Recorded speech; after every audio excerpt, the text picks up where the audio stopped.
하나님 저에게 주님의 몸된 교회 주시고 주님의 몸된 교회가 건강하게 온전하게 저에게 직분 주심을 감사합니다. 우리의 맡은 직분을 잘 감당함으로 한 생명이라도 잃어버린 양을 찾는 일에 힘쓰는 저희들이 되기를 원합니다. 우리의 육신, 우리의 감정, 우리 인격, 우리 삶이 회복되기를 원합니다. 하나님의 교회에 드나드는 모든 생명 가운데 참으로 주님을 깊이 알아가고 주님의 사랑을 체험해가고 주님의 형상을 회복해가는 아름답고 귀한 일들이 일어나기를 원합니다. 이 일은 참으로 귀한 직분이고 세상 어떤 어디에서도 얻을 수 없는 가장 귀한 일임을 저희들이 깊이 깨닫게 도와주셔서 세월이 지날수록 시간이 지날수록 더 귀한 직분임을 알아 주님을 존귀케 하는 하나님 영광을 들려드리는 저희 삶이 될 수 있도록 인도하여 주시옵소서. 매 순간마다 매일 아침마다 하나님 말씀의 만나를 허락해 주셔서 감사합니다. 저에게 꼭 필요한 적절한 하나님의 말씀 저에게 공급해 주시고 잘 소화하게 하시고 이 말씀도 오늘 붙들고 살아가도록 주께서 축복하여 주옵소서. 우리에게 기도의 시간과 기도의 문을 열어주셔서 감사합니다. 기도할 때마다 하나님이 나를 이렇게 사랑하시는구나.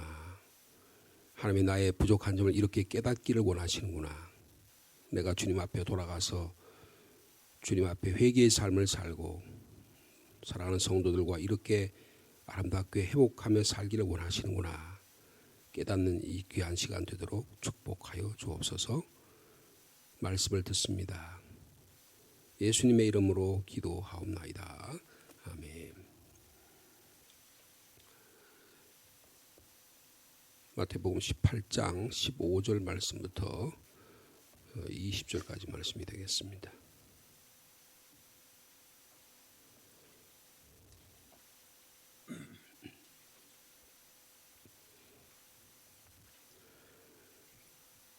마태복음 18장 15절 말씀 제가 먼저 읽습니다. 내 형제가 죄를 범하거든 가서 너와 그 사람과만 상대하여 권고하라. 만일 들으면 내가 내 형제를 얻은 것이요.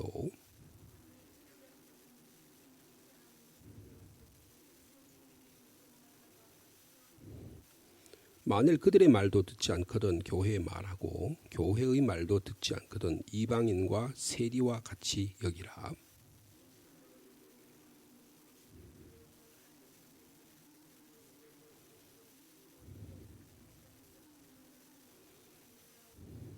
진실로 다시 너희에게 이르노니 너희 중의 두 사람이 땅에서 합심하여 무엇이든지 구하면 하늘에 계신 내 아버지께서 그들을 위하여 이루게 하시리라.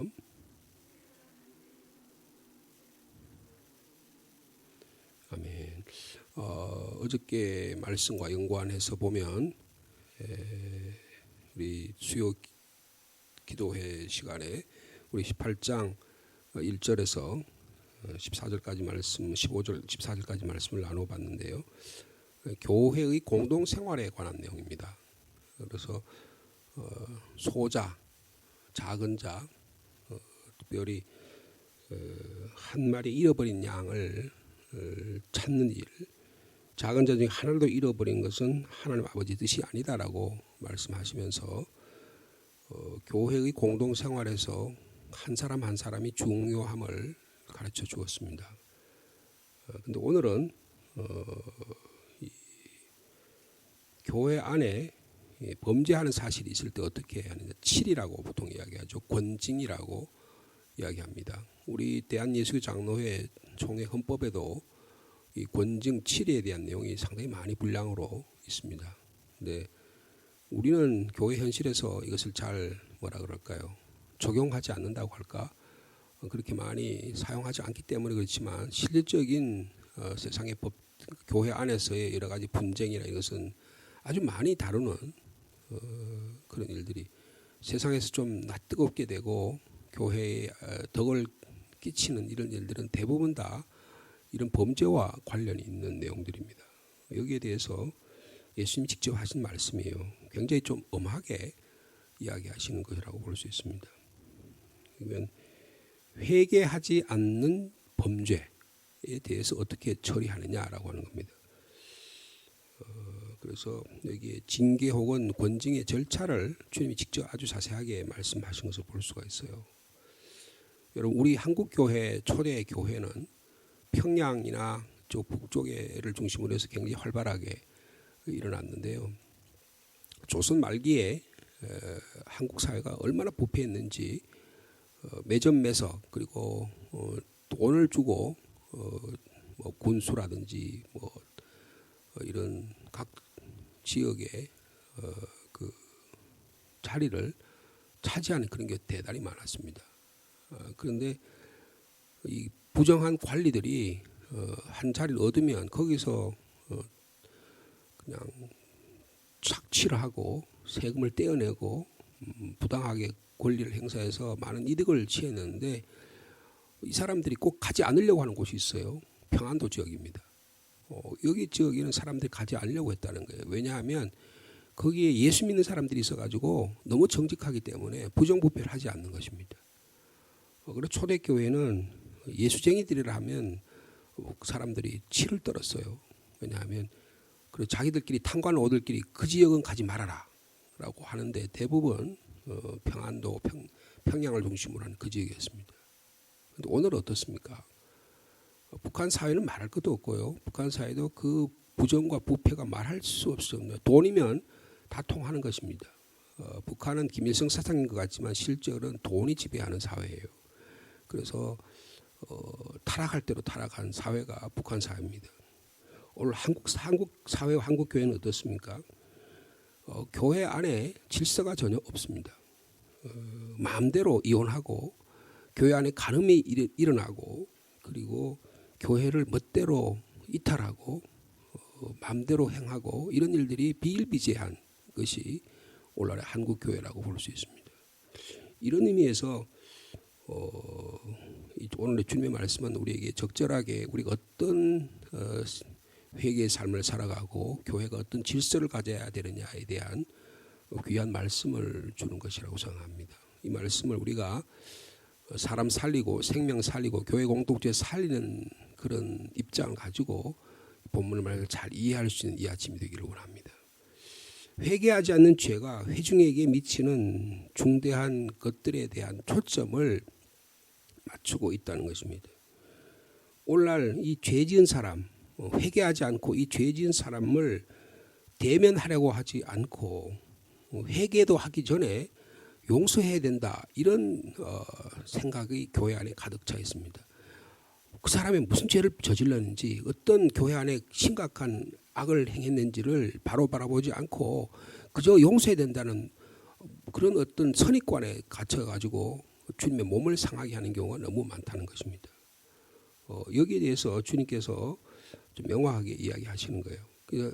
특별히 15절에 보면 내 형제가 죄를 범하거든. 여기서 죄를 범한다고 하는 말은 교회 공동체 전체의 영적 건강, 교회의 건강성을 해치는 그런 범죄들을 이야기하는 거예요. 이럴 때는 몇 가지 절차를 통해서 그래도 끝까지 회개하지 않고 교회 공동체를 해치면 그 사람을 추방하라는 거예요. 이게 교회의 법적 질서입니다. 그래서 거기 17절에 그랬죠. 교회의 말하고 교회의 말도 듣지 않거든 이방인과 세리와 같이 여기라. 이 말은 사람같이 여기지 말라는 거예요. 이게 아주 엄격한 주님께서 주신 말씀이라고 볼 수가 있습니다. 그래서 아마 이런 내용들이 초대교회에 있었어요. 예를 들면 고린도 교회 그리고 빌립보 교회 같은 교회. 고린도 교회가 얼마나 성령이 충만한 교회입니까? 그리고 성령의 은사가 얼마나 많았던 교회예요. 근데 제일 분쟁이 많았고 법적인 문제 때문에 골치 아팠던 교회가 고린도 교회입니다. 그래서 사도 바울이 고린도 교회의 이런 내용들을 아주 구체적으로 그 사례들을 엮어가지고 이렇게 이야기해줬고 빌립보 교회에서도 이런 내용들을 기록하고 있는 것을 볼 수가 있는 것입니다. 자, 우리 15절 말씀 같이 읽겠습니다. 시작. 내 형제가 죄를 범하거든 가서 너와 그 사람과만 상대하여 권고하라. 만일 들으면 내가 내 형제를 얻을 것이라. 그랬습니다. 첫째는 1단계 있는데 마치 앞에서 이른 양 한 마리를 찾는 일에 소홀히하지 말라. 그렇게 이야기. 그게 하나님의 뜻이라 이렇게 말씀하셨잖아요. 14절에 그런 말씀이 있었거든요. 여기에 대한 구체적인 예를 이야기하시는 겁니다. 1단계는 어떻게 하냐면 권고하라는 거예요. 당신이 이런 잘못을 범했다.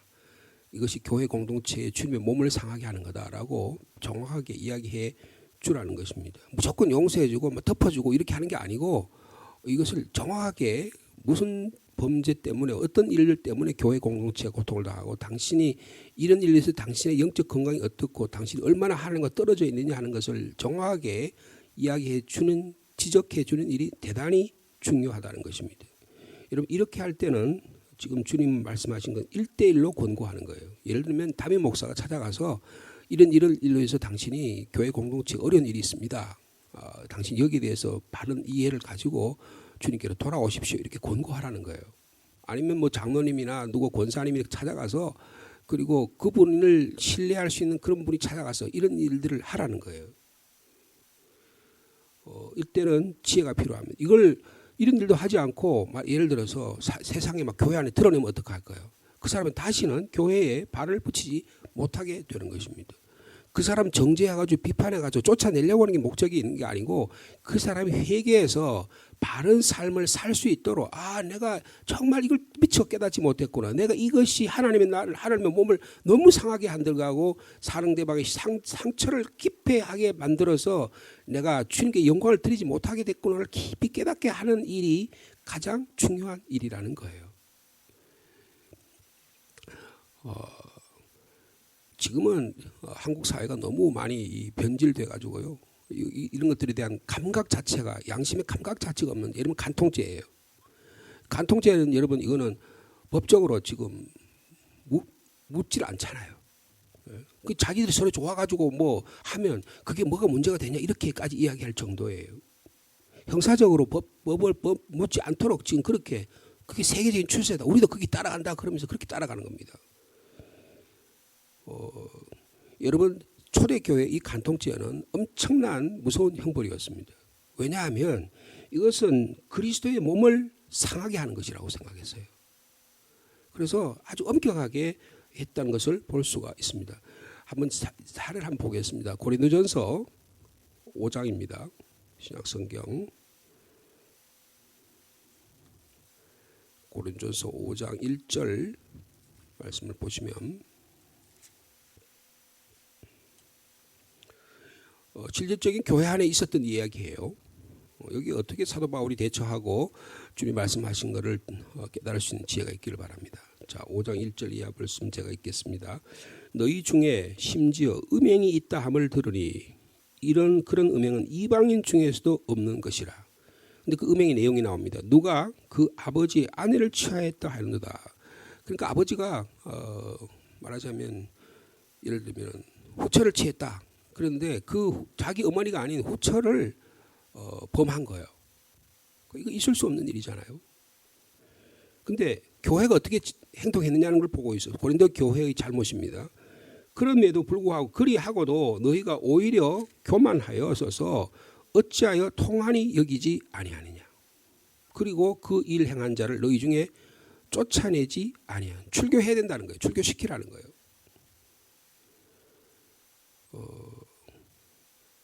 지금 한 개인이 죄가 공동체에 엄청난 책임을 가져온다는 것을 말씀하고 있습니다. 예를 들면 여호수아에 보면 아간이라고 하는 사람이 예루살렘 여호수아와 함께 여리고성을 공격하고 나서 승리했잖아요. 그런데 하나님 하신 말씀 명령을 어기고 거기에 물질을 탐해가지고 했습니다. 어떻게 됐습니까? 그 공동체가 그 다음에 아이성이라는 작은 성을 공격하는데 많은 사람의 생명을 앗아가는 엄청난 피해를 가졌어요. 여러분 우리가 하는 행동이 우리의 가정을 지키니 얼마나 소중한가. 교회 공동체 하나님의 나라를 살리는 것 같다라고 하는 이런 말씀을 해주고 있는 것입니다. 그런데 이 고린도 교회는 여기에 대해서 제대로 대처하지 못했어요. 쫓아내지 아니하느냐. 그리스도의 몸을 위협하는 일을 왜 그렇게 하지 않느냐. 그렇게 말씀하고 있는 것입니다. 여러분 조금 더 읽어보면요. 3절 고린도전서 5장 3절입니다. 내가 실로 몸으로는 떠나 있으나 영으로는 함께 있어서 거기 있는 것 같이 이런 일을 행하는 자를 이미 판단하였노라. 주 예수의 이름으로 너희가 내 영과 함께 모여서 우리 주 예수의 능력으로 이런 자를 사탄에게 내주었으니 이는 육신은 멸하고 영은 주 예수의 날에 구원을 받게 하려 함이라. 그러므로 8절 말씀 같이 읽겠습니다. 시작. 이러므로 우리가 명절을 지키되 묵은 누룩으로도 말고 악하고 악에 찬 누룩으로도 말고 누룩 없이 오직 순전하고 진실함의 떡으로 하자. 9절에 보면 내가 너희에게 쓴 편지에 음행하는 자들을 사귀지 말라 하였거니와. 그래서 교회 안에 이런 사람들이 있었을 때 대해서는 여러분 마지막 13절 말씀 읽겠습니다. 시작. 밖에 있는 사람들은 하나님이 심판하시려니와 이 악한 사람들은 교회 안에 이런 사람들은 너희 중에 어떻게 내 쫓으라라고 명확하게 말씀해주고 있는 것입니다. 여러분 교회 안에 질서를 세우라는 거예요. 특별히 가정을 해치는 일은 교회 공동체를 해치는 그 엄격한 범죄라는 거예요. 여러분 이런 일이 우리 교회도 일어날 수 있습니다. 대단히 유감스럽지만 우리 교회도 이런 일이 일어났어요. 여러분들 잘 모르시지만 제가 이런 일 때문에 굉장히 목회 초기 어려웠었어요. 그런데 우리 장로님들과 여러분들이 지혜를 발휘해서 이런 일을 잘 처리를 했어요. 그래서 교회 공동체를 살리는 거예요. 그래서 제가 그 사람을 찾아가서 이런 문제에 대해서 당신 어떻게 하느냐. 그런데 전혀 도덕적 양심의 가책을 느끼지 않는 거예요. 그냥 자기가 즐거워가지고 서로 좋아가지고 지냈다는 거예요. 이게 그 상대방의 가정을 파괴할 수 있는 일이고 어떤 일이 얼마나 이것이 심각한 것을 모르는 거예요. 근데 그 사람이 교회에 더 중요한 책임을 맡고 있다 한다면 어떻게 되겠어요? 여러분 이런 일이 오늘날도 일어날 수 있다는 사실을 말씀해 주고 있는 거죠. 그럴 때 어떻게 해야 되느냐? 예수님께서 하신 말씀이 너와 그 사람만 상대하여 권고하라고 말씀. 이런 권고해서 그분이 말을 들으면 그분도 살고 교회도 살고 가정도 사는 거예요.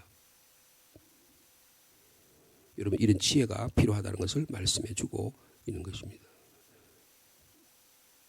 여러분 말씀 한 구절 더 볼까요? 빌립보서 4장인데요.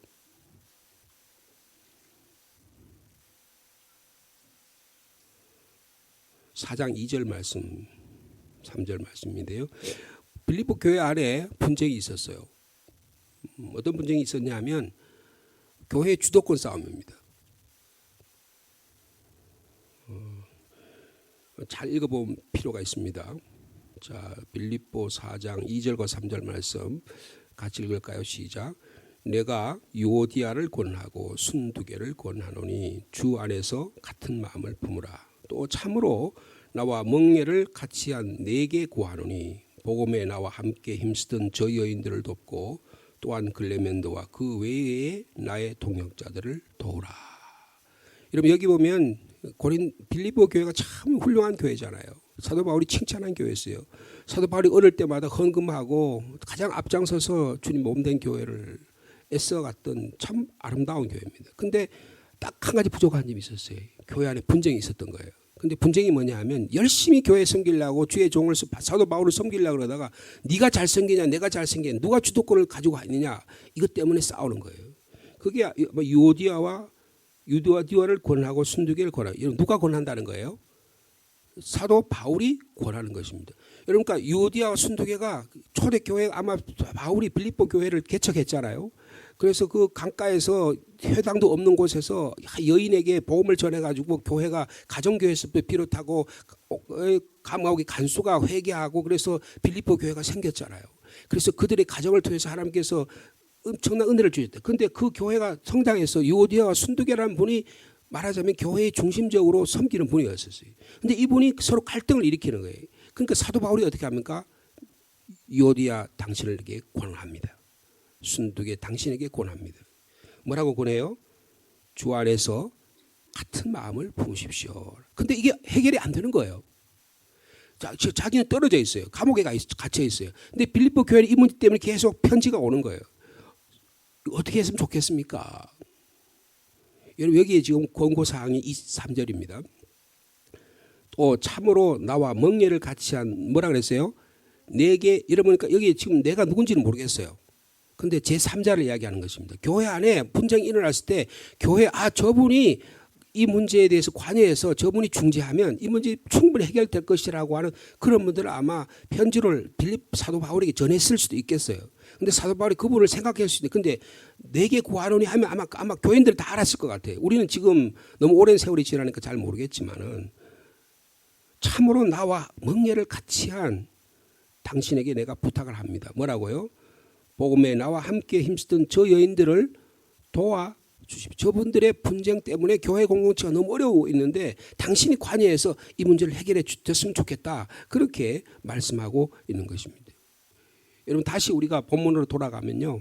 마태복음으로 돌아오면 내 형제와 자매가 심각한 교회 공동체나 가정에 해를 끼치는 그런 그게 뭐 간음의 죄든지 음란의 죄든지 아니면 또 다른 예를 들면 경제적인 문제입니다. 교인들 간에 돈놀이를 하는 거예요. 그러니까 돈을 막 띠먹는 거예요. 네? 여러분 초대교회나 지금이야 똑같아요. 이럴 때 어떻게 하냐. 너와 그 사람과만 상대해서 권고하라는 거예요. 들으면 내와 내 형제들을 얻을 수 있다는 겁니다.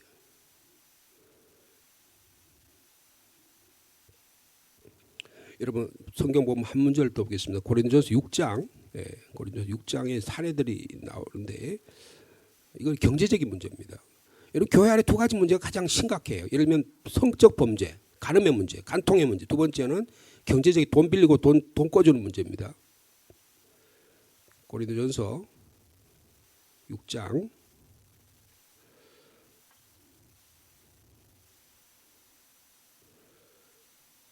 1절 말씀 볼까요?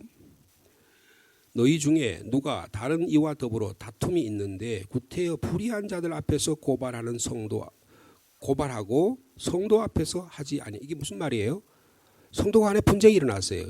돈거래 문제가 생겼어요. 근데 돈이 안 갚으니까 어떻게 합니까? 세상 법정에다 걸었다는 거예요. 그래서 되겠냐 그 말이에요. 그렇게 하지 말라 그 말이에요. 근데 우리는 그냥 의뢰 그렇게 해버리잖아요. 그리고 어떻게 해요? 야, 저 세상 사람들이 보기에 저거 교회 하는 것들이 저거 형편없네 저거. 세상 사람보다 훨씬 못하는 질이 낮으네. 이렇게 판단한다는 거예요. 그래 하나님 영광을 다 없애버리는 거예요. 그냥. 여러분 2절 말씀 보세요. 성도가 세상을 판단할 것을 너희가 알지 못하느냐. 우리가 세상을 판단해야지. 어떻게 우리가 세상의 판단을 받겠냐는 거예요. 우리가 거룩함을 받은 사람으로서 인격적인 가치나 물질 생활이나 시간 관념이나 우리의 생활, 삶, 질서가 고도의 인격적인 삶을 살아야 되는데 그렇지 못하고 더 저질이라고 그래요. 세상도 너희에게 판단을 받겠거든. 지극히 작은 일 판단하기를 이 경제적인 문제 해결하지 못해 이거 세상 법정의 재판에 내걸어 말도 안 된다 그 말이에요. 3절에 보니까 우리가 천사를 판단할 것을 너희가 알지 못하느냐. 그러하거든 하물며 세상 일이야. 4절입니다. 그런즉 너희가 세상 사건이 있을 때 교회에서 경히 여김을 받는 자들을 세우느냐.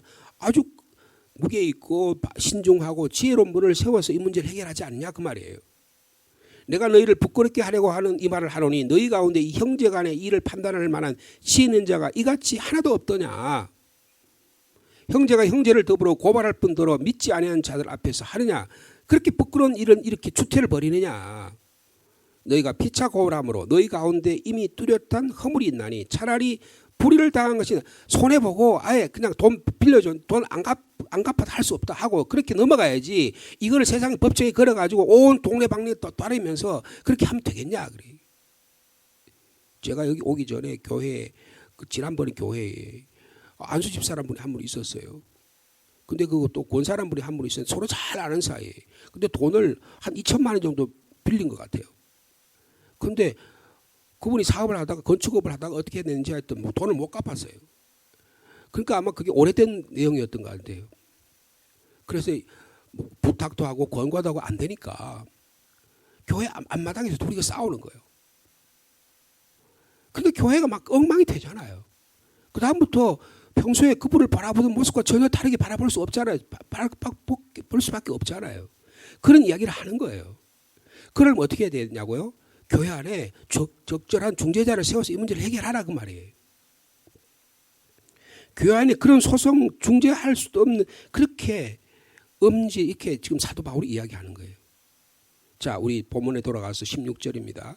만일 듣지 않거든 한두 사람을 데리고 가서 두세 사람의 증인으로 말마다 확정. 그래도 회개하거나 돌이켜서 내가 이런 간음의 죄를 범했다든지 아니면 경제적으로 남의 물건을 해서 안 돌려줬다든지 빌렸는데 그것을 안 갚았다든지 이런 일에 대해서 누가 찾아가서 이야기했는데 안 받아들이고 이 문제를 더 하면 증인을 세우라는 거예요.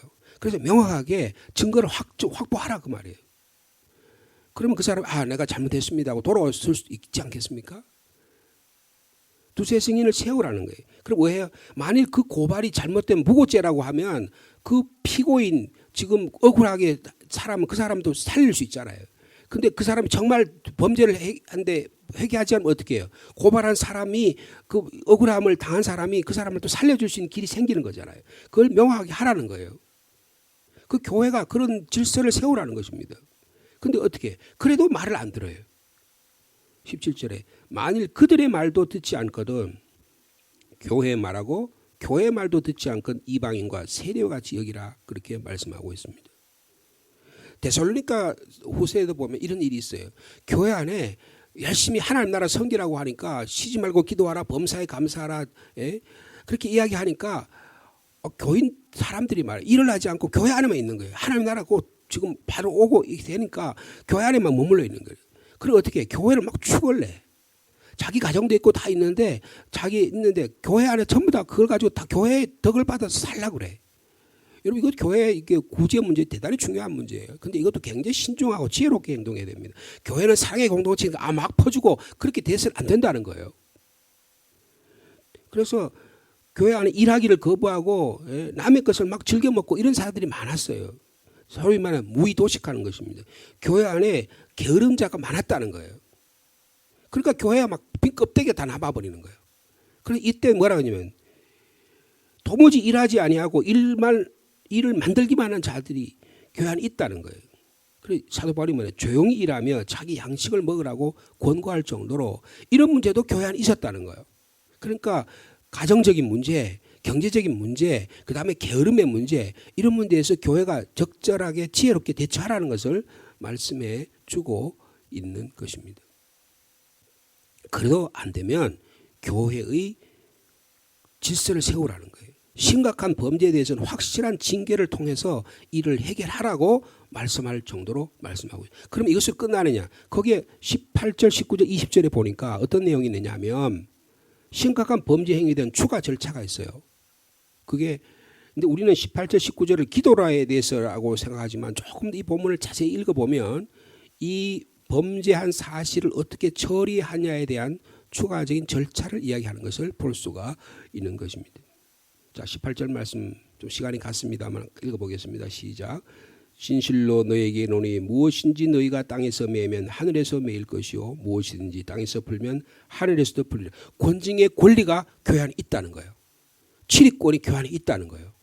여러분 교회는 우리 교회로 말하면 개별 교회로 말하는 당회가 출입권이 있습니다. 그리고 이 질의한 이 내용들을 공동의회를 통해서 결의할 수가 있어요. 그런데 우리가 그렇게 잘 행동하지 않죠. 왜요? 그 사람을 살리려고 그러는 거기 때문에 그런 거예요. 그 사람이 신앙적으로 무너지지 않도록 보호하려고 그러는 거예요. 근데 그 교회 말을 듣지 않아요. 지 멋대로 해요. 그리고 막 교회를 뛰쳐나가요. 그럼 어떻게 해야 됩니까? 살리려고 해야지. 그러나 여러분 분명히 아셔야 돼요. 교회 공동체를 해치고 경제적으로 억울하게 만들고 남의 가정을 파괴한 문제에서 명확하게 문제를 해결해야 되는 겁니다. 쫓아내야 되는 거예요. 제가 와서 그렇게 쫓아낸 사건이 2건이나 있습니다. 제가 여러분에게 말씀을 드릴 수 없지만 이런 일이 교회 안에 있다는 거예요. 이걸 해결하지 않으면 교회 공동체성을 다 파괴시켜버린다는 것입니다. 경제적인 문제도 그래요. 대단히 유감스럽고 죄송스럽지만 우리 교회 안에 제가 오니까 돈거래하는 분이 너무 많아요. 근데 지금 어느 정도 정리된 것 같아요. 여러분 이런 문제가 교회 안에 있으면 썩은 냄새가 나는 거예요. 교회 질서가 세워지지 않는 것입니다. 더 교회 안에 영향력이 있고 교회 안에 존경을 받고 교회 안에 더 아름다운 일을 해야 될 분들이 그런 것에 대해서 올바로 행동하지 못하면 교회가 어려워지는 거예요. 근데 여기서 뭐냐면 교회의 영적 권세를 가지고 매면 매고 풀릴 수 있는 그런 권세를 가지라는 거예요. 네? 예를 들면 당회가 그런 권세를 가지라는 거예요. 여러분 좋은 게 아닙니다. 옳은 건 옳고 그러면 그런 걸 명확하게 세운 일이 교회에 세워져야 되는 거예요. 그럼 그 사람을 정죄해야 되냐? 그런 뜻이 아니에요. 여러분 그 본문에 자세히 보면 자 19절 말씀입니다. 같이 읽겠습니다. 시작. 진실로 다시 너희에게 노니 너희 중에 두 사람이 땅에서 합심하여 무엇인지 구하면 하늘에서 계신 내 아버지께서 그들을 위하여 이루게 하시라. 이 말씀이 기도에 대한 이야기인 것 같지만 좀 자세히 보면 만일 너희 중에 두 사람이 어떤 분쟁에 대해서 합의가 이루어질 수만 있다면 하늘 아버지께서 그 합의도 해결해 주신다는 뜻으로 이야기하시는 거예요. 예를 들어서 경제적인 문제 아까 이야기했죠. 그런 어떤 돈 빌리고 돈을 꺼주고 하는 문제가 있는데 누가 중개해가지고 이 문제 잘 해결할 수 있도록 해결책을 제시해 주어서 합의가 됐어요. 그리고 분쟁이 해결돼서 아유 미안합니다. 내가 이렇게 사정이 이렇게 가지고 미처 못했는데 제가 꼭 갚겠습니다 해서 돈을 하나하나 갚아갔다. 그러면 그 문제가 해결되는 거 아니겠습니까? 그렇죠? 그렇게 해서라도 중재하는 역할을 감당하기 너무 중요하다는 거예요. 제3자의 도움으로 인해서 분쟁을 해결할 수만 있다면 그런 방법을 취하라고 말씀하는 거예요. 자, 20절 말씀이 대단히 중요합니다.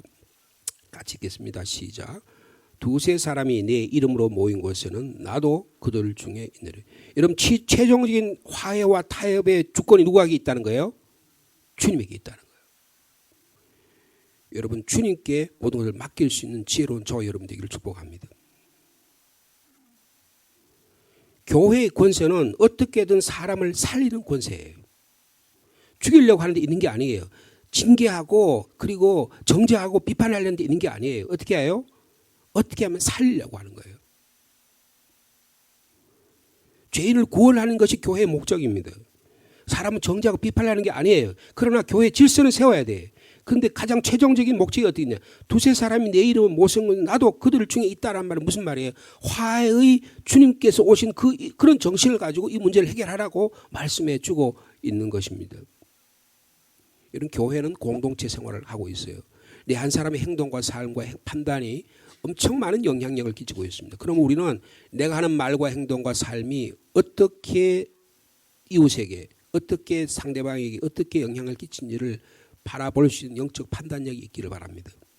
그럼 말 한마디도 친중하고 지혜롭고 조심해서 이야기해야 되는 거예요. 내가 옳다고 생각하는 것이 다 옳지 않을 수도 있다는 거예요.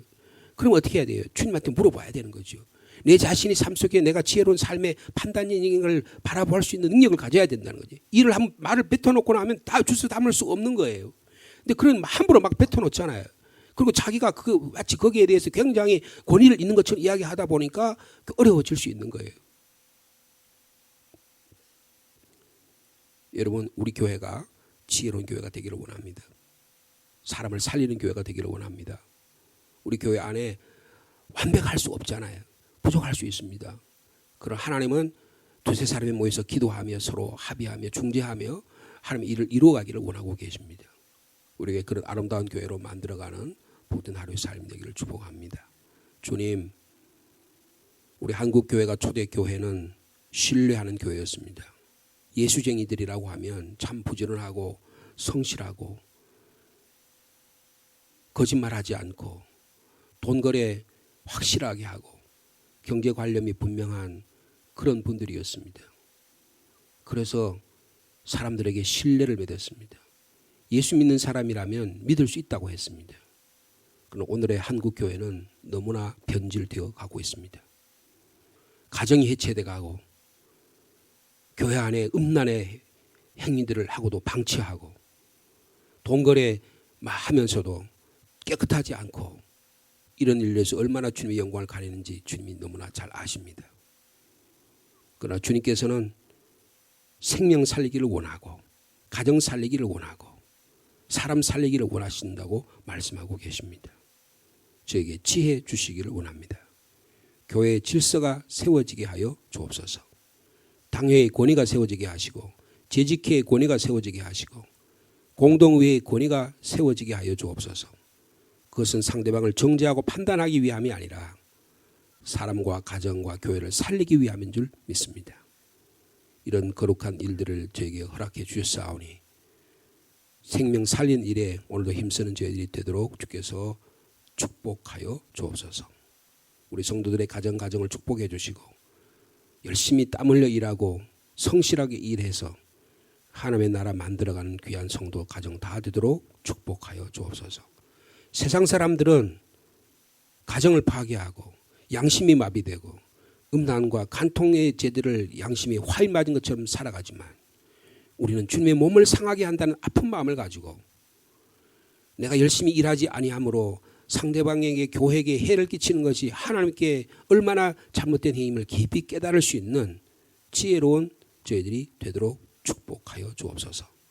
그래서 가정마다 복의 복을 더하시고 건강한 가정이 되게 하시고 화목하는 가정이 되게 하시고 부부가 건강한 믿음의 삶을 살아가는 아름다운 가정 되도록 주께서 축복하여 주시옵소서. 그래서 우리 시민교회가 상주 시민들로 하여금 시민교회는 건강한 교회, 가정이 살아있는 교회, 하나님의 질서가 세워진 교회라고 하는 것을 인정받을 수 있는, 그래서 하나님의 영광을 가리지 않는 교회가 될 수 있도록 주께서 축복하여 주시옵소서. 오늘도 저에게 이 말씀 주셨사오니 저희들이 말씀 듣고 기도하는 가운데 저에게 큰 깨달음 있게 하여 주시옵소서. 예수님의 이름으로 기도하옵나이다.